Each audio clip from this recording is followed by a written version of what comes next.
Logos blog project manager login and DPM logins passwords అయితే change అయినాయి కదా, interface కూడా చేంజ్ అయింది. ఆ విషయం మీ అందరికీ తెలిసిందే. అది ఎలాగో చూద్దాము. సో ముందుగా అయితే మనము వెబ్సైట్లోకి వెళ్ళిన తర్వాత ఇంటర్ఫేస్ అయితే ఇలా ఉందన్నమాట. కొత్తగా ఉన్నటువంటి ఇంటర్ఫేస్ వెబ్సైట్ అయితే ఇలా ఉంది చూడండి. Web application round bubble, pink round bubble ఉంది. కింద కూడా కొంచెం చేంజ్ అయింది.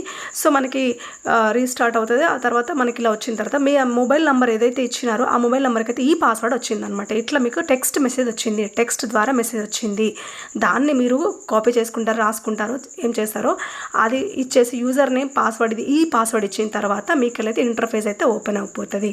ఓపెన్ అయిన తర్వాత మనకి డాష్ బోర్డు, తర్వాత మై టాస్క్లో అంతకుముందు మనకి డిస్ప్లే అవుతుండే కదా, ఇప్పుడు అలా కాకుండా ఐకాన్స్తో కూడినటువంటి ఒక ఇంటర్ఫేస్ అయితే వస్తుంది. దాంట్లో ఫస్ట్ వచ్చేసి SHG profile verification and activation, అలాగే వివో, అలాగే సిఎల్ఎఫ్, ఇలా మనకి 3 మాత్రమే ఎనేబుల్లో ఉన్నాయన్నమాట. సో అది మాత్రం చేయాల్సి వస్తుంది. ముందు మనకు పైన కూడా 73 ఎస్హెచ్జిస్ అయితే మనము అప్రూవల్కి రెడీగా ఉన్నాయన్నమాట. అది మనం క్లిక్ చేయాలి. అక్కడ క్లిక్ చేసిన తర్వాత ఇక్కడ మనము ఇంతకుముందు ఎస్హెచ్జి ద్వారా ఎస్హెచ్జిస్ ఓపెన్ అవుతుంది. ఇప్పుడు అలా కాకుండా మనము టెస్ట్ 8, తర్వాత బ్లాక్, ఆ తర్వాత జీపీ, ఆ తర్వాత విలేజ్ సెలెక్ట్ చేసుకున్న తర్వాత ఇలా విలేజ్ సెలెక్ట్ చేసుకొని సర్చ్ బటన్ ప్రెస్ చేయగానే ఆ జీపీ ఆర్ ఆ విలేజ్కి సంబంధించిన ఎస్హెచ్జిస్ ఎన్ని ఉన్నాయి అన్నది ఇక్కడ మనకు డిస్ప్లే అవుతుంది అనమాట. అది చూసుకొని యాజ్ యూజువల్ మనము ఏ ప్రాసెస్ ప్రకారం అయితే approval are rejected any action అనేది మనం ఇక్కడ చేసుకోవచ్చు అనమాట.